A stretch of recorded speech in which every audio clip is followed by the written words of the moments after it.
মাঠে নেমেই মেসির হ্যাটট্রিক দিয়ে শুরু হলো আর্জেন্টিনার এবারের বিশ্বকাপ মিশন। এ নিয়ে ব্রাজিল ফ্যান শিবিরে চলছিল খানিক অস্বস্তি। তবে প্রথম ম্যাচের হতাশা কাটিয়ে দ্বিতীয় ম্যাচে দারুণভাবে ঘুরে দাঁড়িয়েছে দলটি।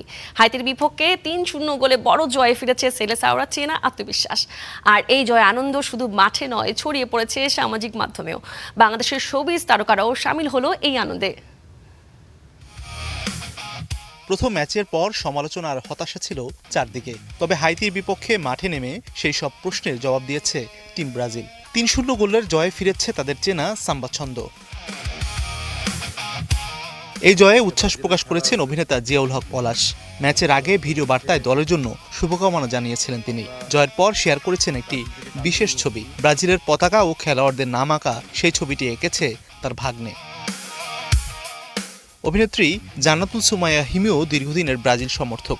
প্রথম ম্যাচের হতাশায় এক মুহূর্তের জন্য দলবদলের চিন্তা এলেও হাইতির বিপক্ষে জয় তার মনোবল ফিরিয়ে দিয়েছে।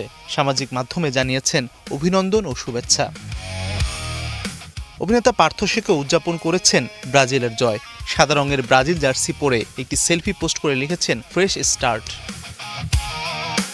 উপস্থাপক নীল হুরেজাহান শুধু উচ্ছ্বাসী নয়, দিয়েছেন ম্যাচ বিশ্লেষণও। তার ভাষায় সাম্বা ফিরিয়ে এনেছে ব্রাজিল। হাইতিও লড়াই করেছে, তবে ব্রাজিল ফিরে পেয়েছে নিজেদের ছন্দ। পাশাপাশি পয়েন্ট টেবিলের শীর্ষে উঠে এসেছে দলটি। গায়িকা বিউটি প্রিয় দলের জয়ে আনন্দ ভাগ করে নিয়েছেন ভক্তদের সঙ্গে। ছেলেকে নিয়ে ব্রাজিলের জার্সি পরে একটি ভিডিও প্রকাশ করেছেন তিনি। মা ছেলের উচ্ছ্বাসে সাড়া দিয়েছেন ভক্তরাও। প্রথম ম্যাচের হতাশা ভুলে দেওয়া এই জয় যেন নতুন করে স্বপ্ন দেখাচ্ছে ব্রাজিল সমর্থকদের। আর সেই স্বপ্নযাত্রায় সাধারণ দর্শকদের মতোই সামিল হয়েছেন দেশের শোবিজ তারকারাও। বিশ্বকাপের বাকি পথেও সেলেসাওরা এমন পারফরমেন্স ধরে রাখতে পারে কিনা সেটাই এখন দেখার অপেক্ষা। Mazharul Tamim, star entertainment.